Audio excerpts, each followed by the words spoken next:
Welcome to Comic Station, issue number 26 for June 26, 2013. I am Paul Nisi from Fun Towards Gamer. I'm Scott Cates of the Comic Station. As usual, we have a load of number ones to come that we're going to follow up on, as well as a new review from Lido from our Superman Man of Steel recap.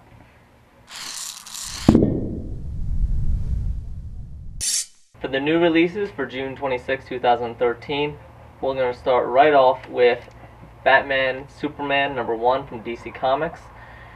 This one starts off really strong. I really like it. The characters don't know each other. Clark and Bruce end up meeting. They don't know each other.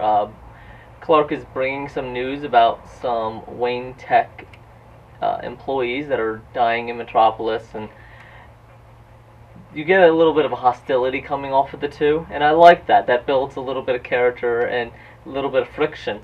But the most immediate thing coming out of this is the artwork from Jay Lee. People might be familiar. One of his more recent ones was Before Watchmen, the Ozymandias part of Before Watchmen. Very unique art style. It stands out, and I really like it. While some people probably won't, I think it adds a lot of depth and a lot of detail to the world and the characters, and it doesn't follow necessarily block formatting. So I like that art style. The storyline, it's interesting. Bruce goes in and he's investigating these Wayne employees, and I like the internal monologue and how that's set apart, and it works really well. He ends up finding Catwoman, but it's not really Catwoman, but that comes up a little later. And in the middle of this fight, Superman intercedes, and he comes in, and since Batman and Superman do not know each other, they kind of rub each other the wrong way, and they actually start fighting, and Catwoman just is kind of in the background enjoying the fight.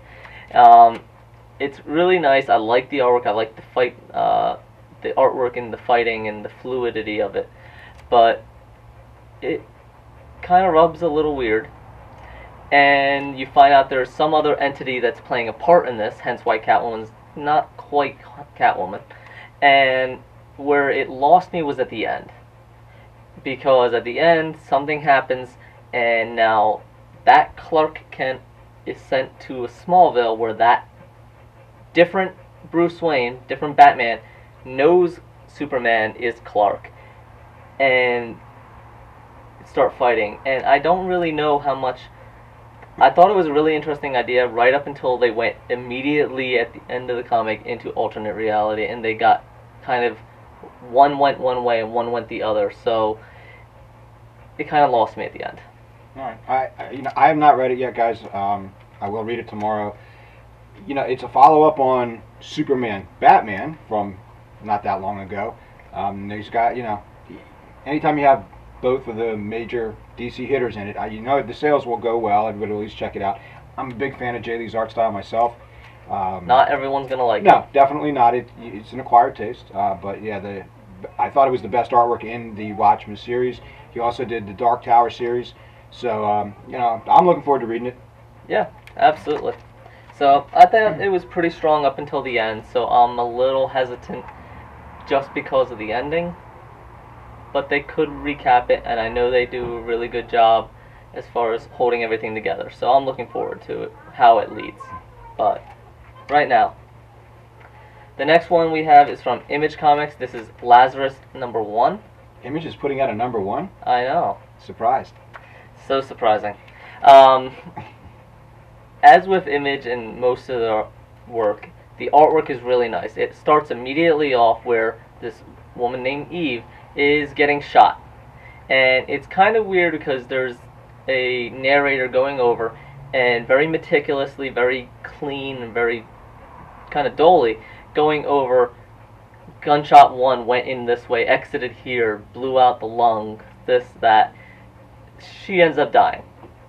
Of course, given the name Lazarus, she comes back. And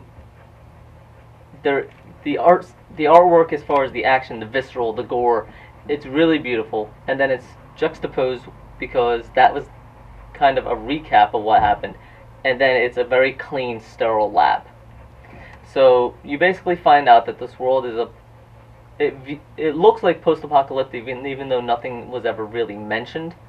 But essentially, there is little serfdoms, kingdoms, and the family is one of these kingdoms, and they run certain outposts, and serfs do the labor.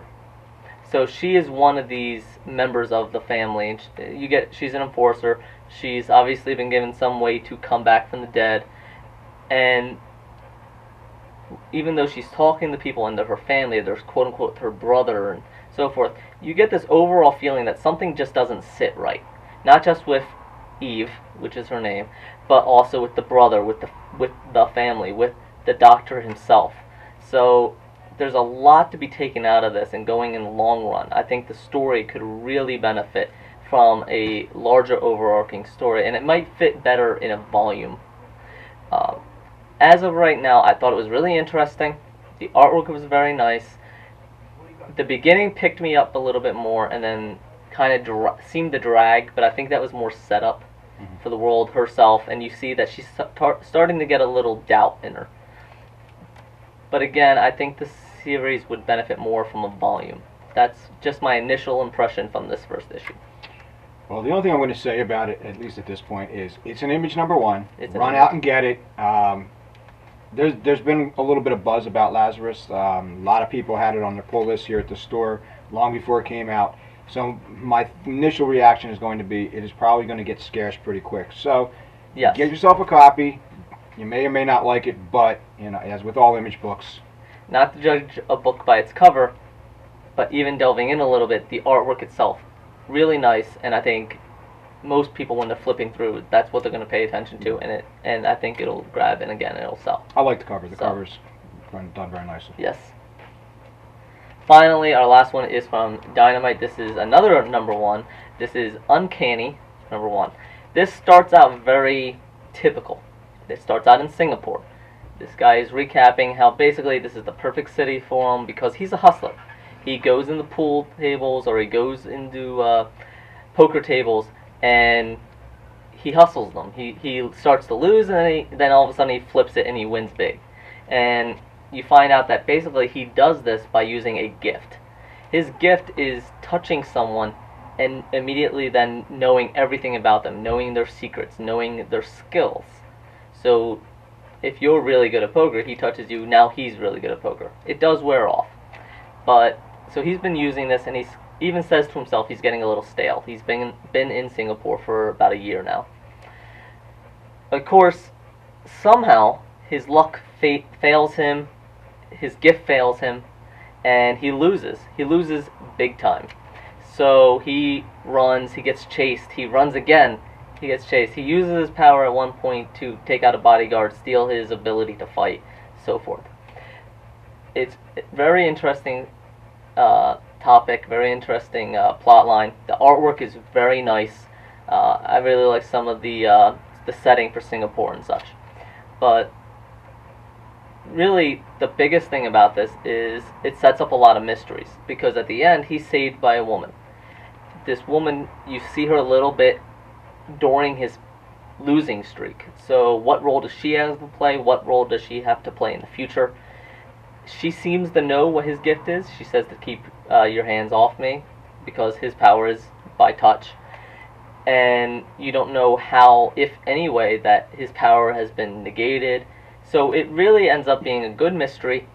It's written in a very typical mystery style, but it throws in the additional hinge on this gift of his.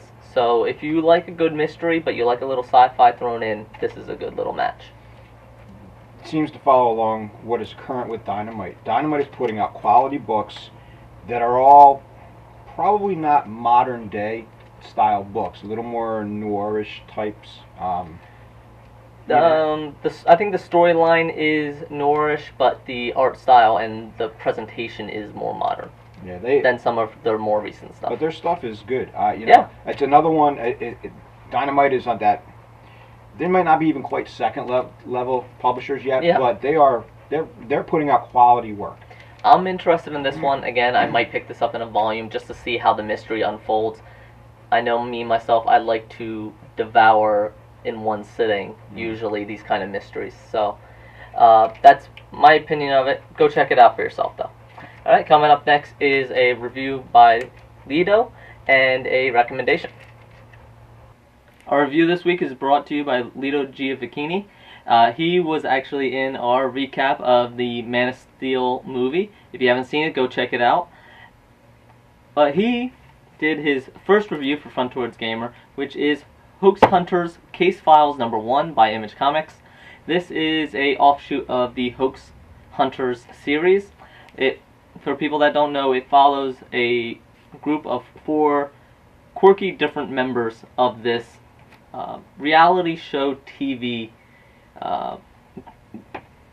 mystery solvers. Now, each one is a little different. One's a powerhouse, one is a mystical woman, one is a space suit full of crows, and one is just a sometimes dead and sometimes not undead guy. But it is really interesting.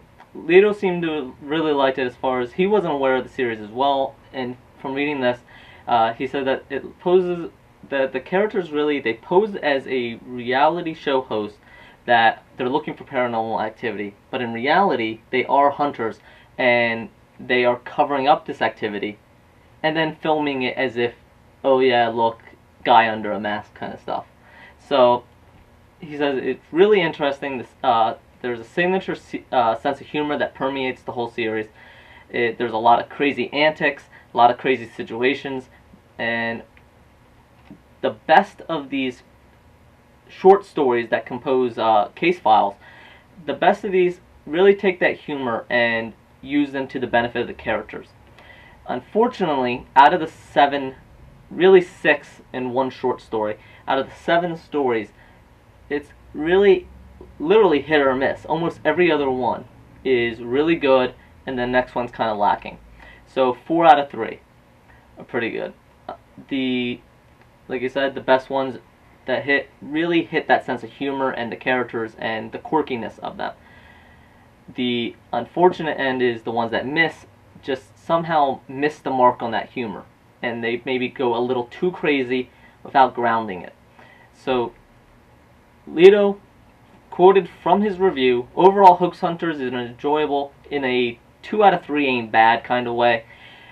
There are enough good stories to make you forget the bad ones, and the good ones are usually really damn good. So even though it's a 4 out of 3, the good ones more outweigh, and that's why he gave it a 7 out of 10, which is a good on the FTG scale. His one remark, though, was his favorite ones were the stories that centered on Reagan, who is the woman of the group, the mystical powered exorcist female. And while unfortunately those stories, while they centered on her and they were probably one of the strongest, they also tended to center on her too much, and they seemed to be pushing her as a lead to the detriment of the other characters. Now, this might be a staple of Hoax Hunters as a series, but coming as a new reader, that's his opinion of it. That's what came through. So again, he gave it a 7 out of 10, which is good. So if you like mysteries, if you like really crazy stories in here, then go ahead and check it out. All right. Well, for my recommendation this week, if you like sci-fi fantasy, not everybody does. This is one of my personal favorites. I might be the only person that reads this on a regular basis here in this store, but this is King Conan from Dark Horse Publishing. Whether it's King Conan or Conan the Barbarian, which is the newest series out by Dark Horse, following Robert E. Howard's stories, and I have read all of the books, so I'm very familiar with this.